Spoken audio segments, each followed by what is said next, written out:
Hello friends, मैं doctor Dwarka, consultant psychologist and life coach. दोस्तों, क्या आप भी अपने स्मार्टफोन में एक से अधिक बार अपनी सेल्फी को बार बार लेते हैं?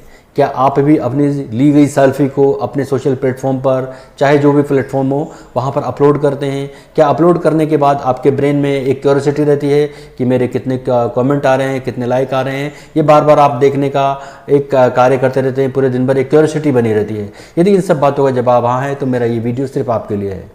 आपको इसे देखना चाहिए और अपने आप को ये जज करना चाहिए कि आप किस लेवल पर हैं।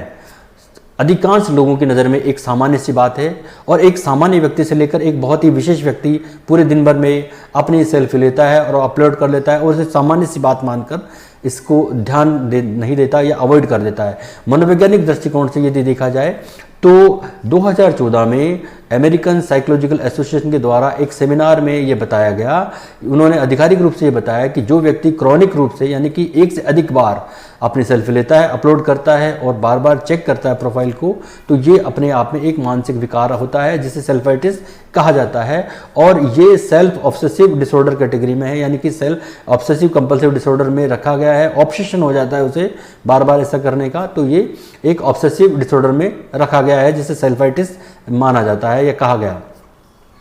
दोस्तों, ये 3 कैटेगरी में कैटेगराइज किया गया। पहली कैटेगरीज में बॉर्डरलाइन सेल्फाइटिस, ये वो लोग हैं जो दिन में 3 बार अपनी सेल्फी लेते हैं, तीनों बार अपलोड नहीं करते। दूसरी कैटेगरी में जो है एक्यूट सेल्फाइटिस वाले होते हैं। ये एक्यूट वाले वो लोग होते हैं जो दिन में 3 बार अपनी सेल्फी लेते हैं, तीनों बार ही सोशल प्लेटफॉर्म पर अपलोड कर लेते हैं। तीसरी कैटेगरी में क्रॉनिक सेल्फाइटिस की स्थिति वाले लोग होते हैं, जो चाहे वो नहा रहे हों, आ रहे हों, छत पे हों, घर में हों, बाहर हों, बरामदे में हों, पहाड़ पे चढ़ रहे हों, पहाड़ से उतर रहे हों, नदी नालों के पास खड़े हों, कहीं पर भी, यहाँ तक कि वो जहाँ उनकी जान जोखिम में हो वहाँ पर भी अपनी जो है सेल्फी लेते हैं और उसे सोशल प्लेटफॉर्म पर अपलोड कर देते हैं। ये एक क्रॉनिक सेल्फाइटिस की कैटेगरी में रखे हैं जो कि गंभीरतम स्थितियों में मानी गई है। दोस्तों, इसके क्या कारण हैं? इसके कारणों को अगर हम देखें तो मनोवैज्ञानिकों ने इसका पहला कारण बताया कि जनरली वो लोग करते हैं जिनमें आत्मसम्मान की कमी होती हुई उन्हें फीलिंग आती है, लगातार जिनका सेल्फ रेस्पेक्ट कम होता हुआ प्रतीत होता है, वो लोग अपने सेल्फ रेस्पेक्ट को पाने के लिए जनरली ये तरीका अपनाते हैं। एक वो लोग हैं जिनमें सेल्फ कॉन्फिडेंस की कमी होती है, वो बार बार ऐसा करके उन्हें लगता है कि वो लोगों की अटेंशन पाने की कोशिश करते हैं और उस तरह अपना सेल्फ कॉन्फिडेंस बिल्ड करने की कोशिश करते हैं। एक वो लोग करते हैं जिनको अपने आप को अभिव्यक्त करने का एक जिन्होंने जरिया बना लिया।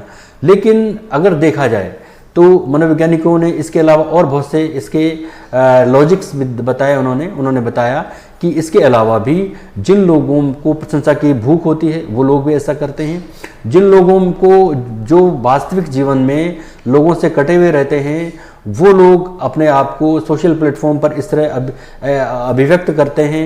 जिन लोगों का सोशल बैकग्राउंड अच्छा नहीं होता, ये आई मीन टू से कि बहुत लोगों से जुड़े हुए नहीं रहते, कटे हुए रहते हैं, वो लोग ऐसा करते हैं। जिन लोगों में तनाव होता है, चिड़चिड़ापन होता है, अकेलापन जो महसूस करते हैं, वो लोग भी अपने आप को अभिव्यक्त करने के लिए ये सेल्फाइटिस की प्रॉब्लम से घिर जाते हैं, यानी कि उन्हें सेल्फाइटिस हो जाता है और वो बार बार सोशल प्लेटफॉर्म पर अपने आप को इस तरह अभिव्यक्त करते हैं। ये अपने आप में एक साइकोलॉजिकल प्रॉब्लम है जिसे आपको समझना चाहिए। आप कहाँ स्टैंड करते हैं इन तीनों कैटेगरीज में, आप कहाँ पर हैं, ये मुझे कमेंट के जरिए बताइए दोस्तों, मुझे बहुत अच्छा लगेगा। एंड अगर आप इसमें कोई जानकारी आप थेरेपी लेवल पर चाहते हैं तो मैं उसके बारे में जानकारी दूंगा, बट आप ये बताइए कि आप इन 3 कैटेगरी में कहाँ पर अपने आप को स्टैंड करते हैं।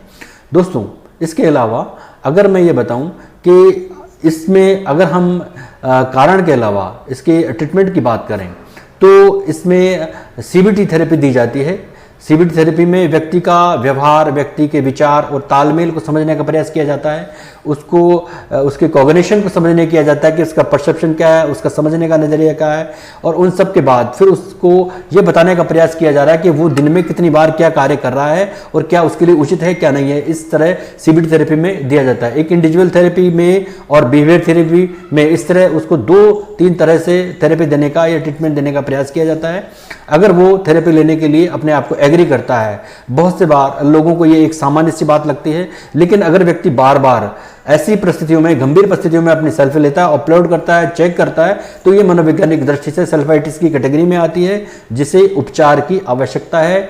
और ऐसे व्यक्तियों को ये समझना चाहिए कि वो मनोवैज्ञानिक दृष्टिकोण से सही नहीं कर रहे और बार बार एक इंस्टेंट प्लेजर के लिए वो ऐसा कर रहे हैं। इसके बाद उनके जब वो देख लेते हैं, अगर उन्हें अच्छा रिस्पॉन्स नहीं मिलता है तो उनमें नेगेटिविटी आने लगती है, तनाव होता है, चिड़चिड़ापन होता है और बहुत सारे डिप्रेशन से रिलेटेड जो उनमें प्रॉब्लम्स होते हैं वो क्रिएट होने लगते हैं, जो अपने आप में एक साइकोलॉजिकल प्रॉब्लम डिसऑर्डर की स्थिति की ओर ले जाने लगता है। तो दोस्तों यहाँ हमें समझना चाहिए कि हम कहाँ पर हैं, सेल्फाइटिस की किस कैटेगरी में आ रहे हैं और हमें ट्रीटमेंट लेना चाहिए या नहीं लेना चाहिए। अगर आप क्रॉनिक स्टेज पर हैं तो आपको जरूर किसी साइकोलॉजिस्ट से मिलना चाहिए, साइकेट्रिस्ट के पास जाना चाहिए और अपने बारे में आप बताना चाहिए ताकि आपको साइकोथेरेपी मिल सके और आप इस प्रॉब्लम से अपने आप को दूर कर सके।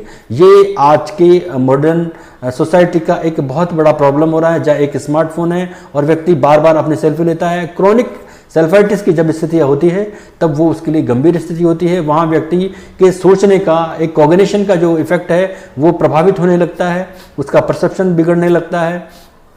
व्यक्ति हमेशा ये देखता है कि मेरे बारे में लोगों का क्या व्यू है, मेरे बारे में लोग कितना जानना चाहते हैं। वो अलग अलग तरीके से अपने आप को अभिव्यक्त करने की कोशिश करता है, जो उसके लिए नेगेटिविटी के अलावा उसे कुछ नहीं दे सकता। तो यहाँ पर उसे थेरेपी की ज़रूरत है। दोस्तों, मेरे इस वीडियो से अगर आपको थोड़ी बहुत भी जानकारी मिली है तो मेरे इस वीडियो को आप लाइक करें, शेयर करें एंड सब्सक्राइब जरूर करें। एंड जिस भी स्टेज पर हैं आप, चाहे वो बॉर्डरलाइन सेल्फाइटिस में हो, चाहे एक्यूट सेल्फाइटिस में हो, या आप जो है क्रॉनिक सेल्फाइटिस पे हो, जहां पर भी हैं मुझे कमेंट करके ज़रूर बताइए। और अगर आपको कोई हेल्प चाहिए तो मुझे आप कमेंट में ज़रूर बताइए, मैं आपकी पूरी हेल्प करूंगा। धन्यवाद दोस्तों, नमस्कार।